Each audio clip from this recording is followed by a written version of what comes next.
Hello दोस्तों, कैसे हैं आप। स्वागत है आपका एक बार फिर से आपके अपने यूट्यूब चैनल स्टडी कुंता अकेडमी में। आज से हम आपके लिए आपके इस यूट्यूब चैनल पर जो हमने पॉडकास्ट सीरीज शुरू की थी, जिसमें हम आपको हिस्ट्री के किस्से कहानियाँ सुना रहे थे, आज उस पॉडकास्ट सीरीज का हम आपके लिए दूसरा वीडियो लाए हैं। और यह वीडियो भी पहले की तरह काफ़ी इंटरेस्टिंग होने वाला है। आज का यह वीडियो है इतिहास के पहले ऐतिहासिक युद्ध के बारे में, जिसका उल्लेख हमारे बहुत ही प्राचीन ग्रंथ ऋग्वेद के 7वें मंडल में किया गया है। यह युद्ध है हजारों साल पुराना। चलिए तो शुरू करते हैं। इस युद्ध को कहा गया है दशराज्य युद्ध, यानी कि 10 राजाओं का युद्ध। सोचिए, यह युद्ध उस समय लड़ा गया जब आर्य सभ्यता बस रही थी सरस्वती और सिंधु नदियों के किनारे।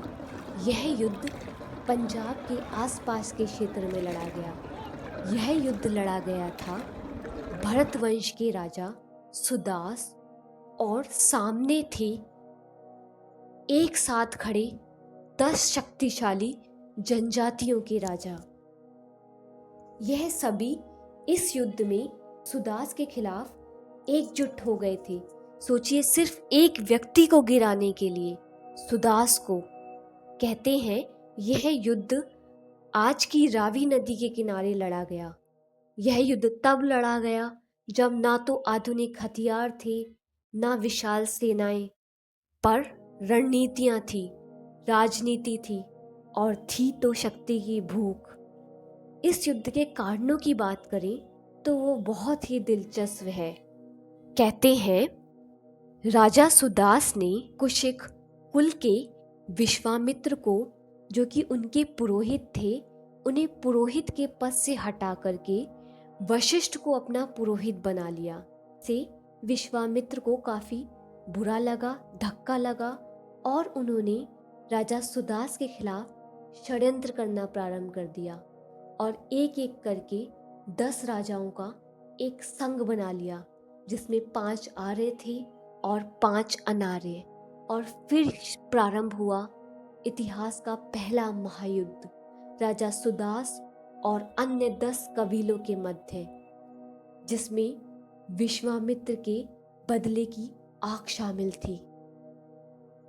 वशिष्ठ इस युद्ध स्थल में सुदास के साथ स्वयं उपस्थित हुए थे और इस युद्ध का परिणाम यह निकला कि राजा सुदास ने अपने सामने खड़े 10 शक्तिशाली राजाओं के संघ को हरा दिया।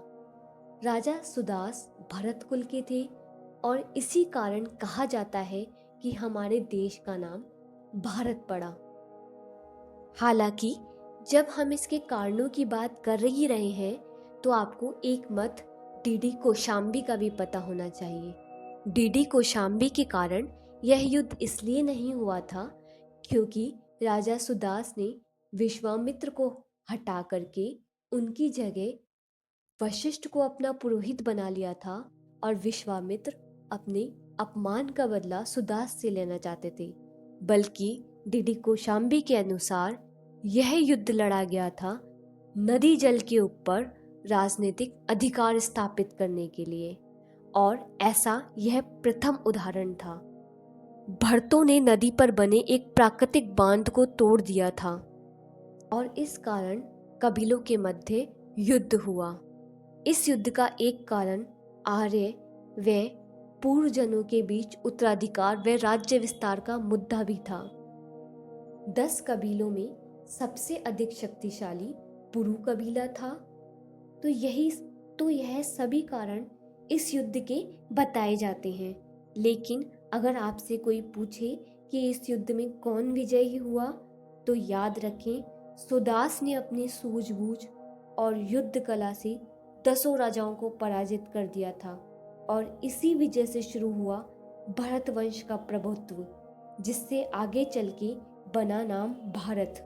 इसकी कहानी खून, मिट्टी और साहस से लिखी गई कहानी थी, दशराग्य युद्ध की कहानी।